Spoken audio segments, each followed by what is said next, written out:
好，三、二、一。Welcome Welcome to to Geek Geek Life Life Pro Pro's Artist Artist on on Artist Artist Interview. Interview.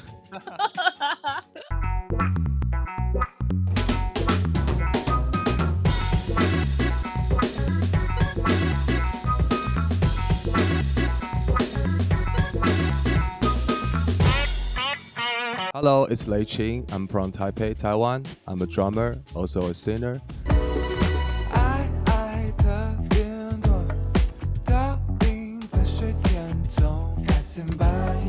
I wish to travel around the world with my music, also to share the beauty of Taiwan to the world. Hi, my name is Paige Su. I'm a singer-songwriter. I'm a multi-instrumentalist. I play the harp, flute, piano, and I sing. If you ever feel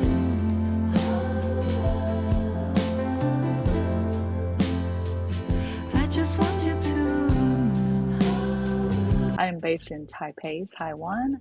I do travel to the US a lot, and I hope to perform in more places. Paige, 你好. Hi. I have a question for you. Sure. Your latest album was recorded in Taiwan and the US. What influenced this decision and what was the process like? What influenced the decision? Actually, I was kind of on a deadline and I had a US tour booked. So I had some shows that I had to go. And I was wrapping up the recording of my album.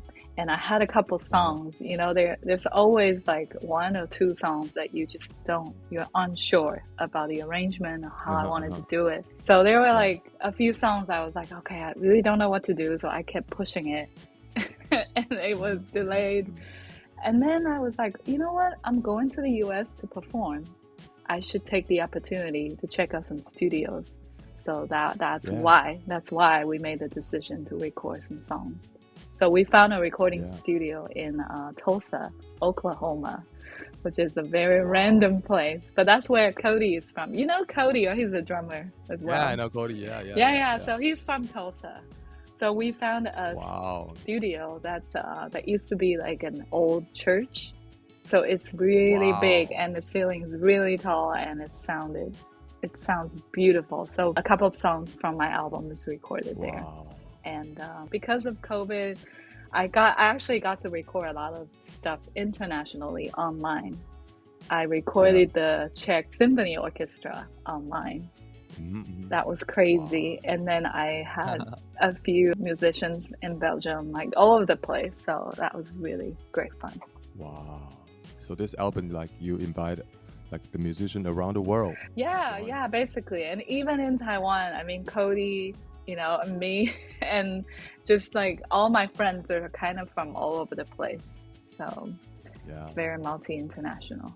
So let's go to the next question. Sure. How has your songwriting changed over these years based on your personal lived experience? You know, I'm sure it's the same for you. When you go through different stages of your life, you're inspired by different things. So I don't really think about what I'm going to write. I think that, you know, you live life and then you write about it. So like earlier of my songwriting career, I spent a lot of time in India. So a lot of my music was in odd meters and a lot of raga scales. So it sounds very worldly. And then I really got into alternative indie rock. So I had like a period of time I just wanted to be an indie, like a really cool rocker. Like, you know, and now I'm kind of in a place because I went through some personal health crisis and I'm kind of in a place that I just want to tell my story. So I'm writing very simple songs. So like compared to 10 years ago, I was writing intricate Indian rhythmic stuff. It's very different. So I think, you know, it's a journey. As songwriters, we experience life and we, you know, interact with it, with music, and it's super cool. Yeah. Yeah. I'm sure you can relate. Yeah, I can relate. For you, a lot of things like go through different stages of life. Yeah. And I wanted to ask that, like you mentioned, this health crisis thing, what make that like change your music from complex to simple? You know, when you're faced with like life, you kind of go, whoa, okay. And I think you reset everything. You reset your priorities. You reset your take on life. And then you start really, really feeling that the simplest thing were the most beautiful, and and just human connection and love. And that's what my latest album was all about, really. So rather than like crafting something beautiful, like building a beautiful building, it's really just like getting into your heart and telling stories about people in your lives. So that's what the pain and all these things that I went through gave me, which I think is incredible. Yeah, so beautiful. Thank you. Thank you. Okay, I'm gonna go to the next question. You are a multi-instrumentalist and play the piano, synth, electric harp, flute, and electric drums. Which one has been the hardest one to learn, and which is your favorite instrument? I think harp is a really difficult instrument, I have to say. Yeah, the classical harp. I actually was a classical double major on harp and flute. And the classical harp, there's a reason why there are not a lot of harpists. It's really a difficult instrument to play. Yeah. I still think the hardest instrument is guitar, though. Like I can play. People laugh at me. I can play the harp. Have like 40 strings, but but guitar is so hard for me. So I don't know. I think everyone is different. For me, all the instruments that I play, they do feel very natural to me, and I love playing all of them. It really depends, like what we were talking about. Like I think I used to really love playing harp and flute. My recent album, I was playing a lot more piano. So it all depends. You play a ton of instruments too. Yeah. Which is very cool. Yeah, but I play every instrument is from the logic is from the drum set. Like I play piano, but the logic is like hitting them. So. That's the best. Yeah. I think I think because Cody does that on the piano, and he sounds so cool. So next time when we meet in person, please try to do that on my harp. See what you can come up with. I never touched a real harp before. Like I saw people like making little harps. There's another name called Rila. Like Lila. These kind of angelic. They have like a few strings. Those are really cute. Yeah. Cool. Okay, you gotta try my harp. Sound awesome. They're beautiful. Cool. Yeah, so now it's my turn to ask you questions, L8ching. Are you ready? This is fun. This is fun. Because I just met you, and we're communicating in a different language, but we're talking about music, so that's really cool. So my first question, obviously, is kind of the same, like with how I was always a musician. And then I started slowly singing, and then I started my solo project. So for you also, like you were always a drummer, right? You were a musician, and you were playing in different bands, but now like you're on your solo project, and you play percussion and sing, which is very cool. So why did you choose the drums? At the beginning, it's like an accident, like I was supposed to learn the piano, and my brother was going to learn drums. But after 1-2 classes, my brother just wanted to quit playing drums. He wanted to switch with me. Oh, wow. He doesn't like the drums. So okay, I just switched to play the drums, and I just fell into it. I love playing drums. Like I think why is the drums is because the teacher back then, my first teacher, he is such a energetic, passionate, big brother for me. Like except for learning drums, he also teach me how to play basketball. Like he showed me a lot, like new MVs, new music. So he kind of gave me this idea that the drummer is a passionate people, and the drummer is a positive kind of lifestyle. So I just never quit playing drums. And also I really love when you play groove, when you play rhythm, you just you can stay there forever, like there's nothing else on this world can pull you out. I really love that feeling. So when I was finished my junior high school, my dad bought me a set. So I just spent so much time in my room playing drums, and that's the time that I feel most happy. That sounds like the way you describe your teacher actually sounds like what you're bringing to the music scene. Yeah, exactly. passionate and Exactly. Yeah, positive and yeah, yeah, yeah, and yeah, yeah, I yeah. love what you said about like the groove that would just you can just be in it. Yeah, That's really cool. yeah, That's so yeah, yeah. awesome. Wow. So you hosted like a special live show in celebration of your album Yeah, release for yeah. Dive and Give. So Mm-hmm, when you turn a concert into like as an immersive experience, right? mm-hmm, What was mm-hmm, your creative mm-hmm. process like? And how do you turn your music into a physical experience?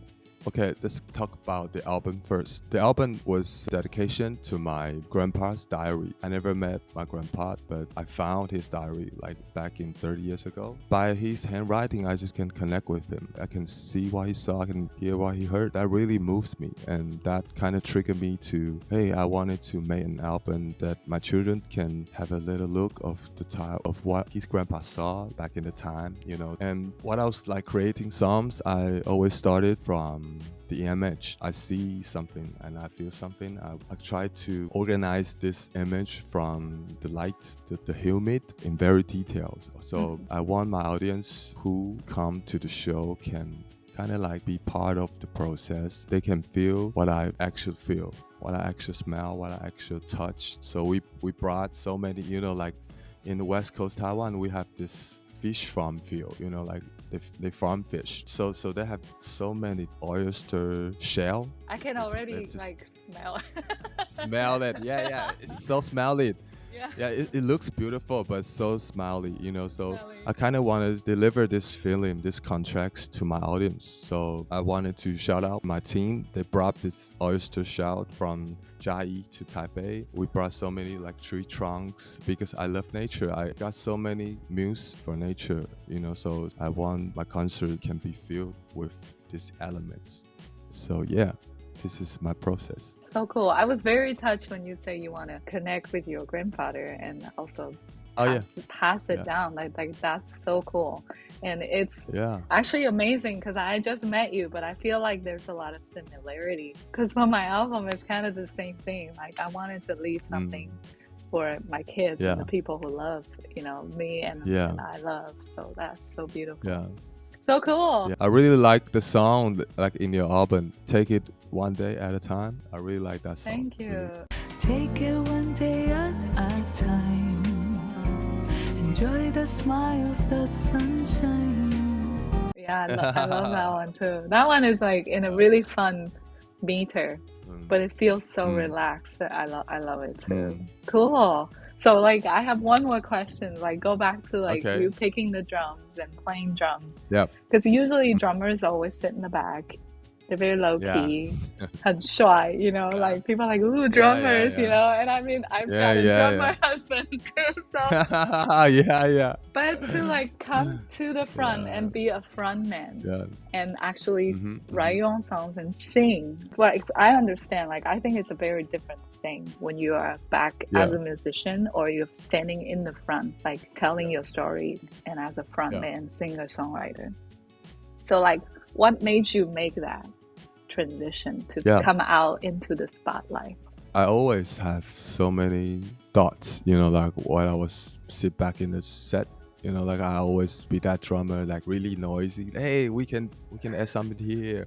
Hey, I want to sing on this part. And like former band members, they're just kind of like I'm a little bit too much on the band. Like it used to be like that, like Really? because I love that. yeah, I yeah, love drummers yeah. with opinions.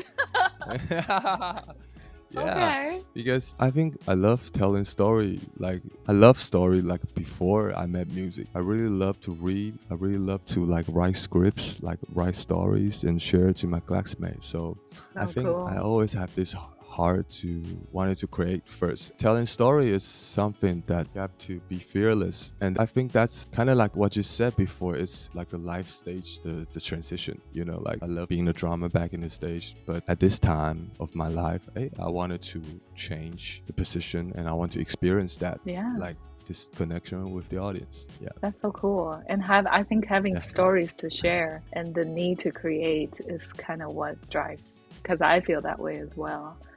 Kind of yeah, like why we're writing songs and kind of giving it to the audience. It's a little bit different from just playing an yeah, instrument. It's not yeah, bit, it's not a bit, it's very different actually. So Yes, very different. Yeah. that's so great. Cool. I'm so glad Thank you, Paige. I get to meet you this way. Yeah, me We too. need Me we need to too. play Me too. together for sure. Yeah, welcome to my place. I have. Yeah. Yeah, we can play. Definitely. You can come visit us as well. We're always like at Yeah, the yeah. beach. I go first? I think about like a music party, musicians, shiny Yeah. things. I agree with Paige. I think GMA for us is like a big party. At the GMA, it's like everybody was just like come out like shiny, crazy. But that guy just showing up in my studio wearing like flip-flops, like, and I think that's really moving, like for me. Yeah.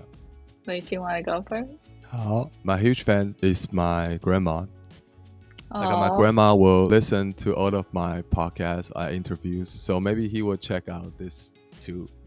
Grandma, if you're listening, I love you. That's so sweet.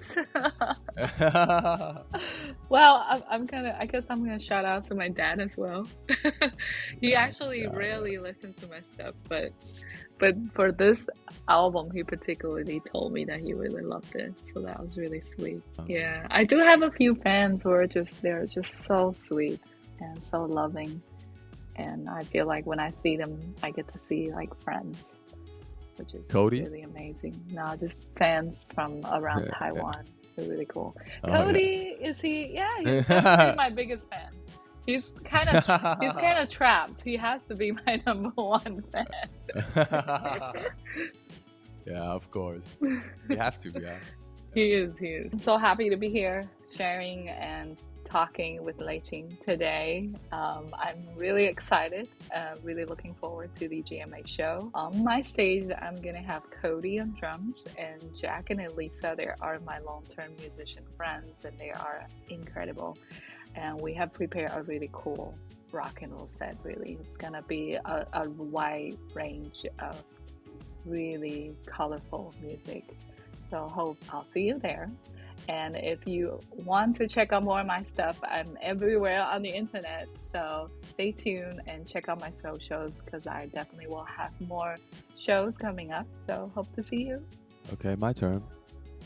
Also, I wanted to thank Geek Life Protein and Paige Su. It's my pleasure to talk with you. Like, it's first time, and it's such an interesting conversation we had. Yeah. And I wanted to invite the people who listen to this show to come to see our show at the GMA Showcase. My set will be like a new arrangement, and I put together some of the taste of the Aboriginal tribe culture and music in my show. So I'm sure that you don't want to miss it. For the rest of 2023, I'll be touring around Southeast Asia, including Japan, Thai, Philippines, and Malaysia. And I'm just so thrilled that what I'm about to receiving. And I'm also producing 2 albums this year. One of them will be coming out at the end of the year. So yeah, stay tuned. Like, it's my pleasure to meet you. It's L8ching. Hello guys, my name is Karen Cici and I'm a singer-songwriter currently based in Taipei. Hi, my name is Jerry Lee, also known as Cloud Driver, and I'm also a singer-songwriter and producer based in Taipei.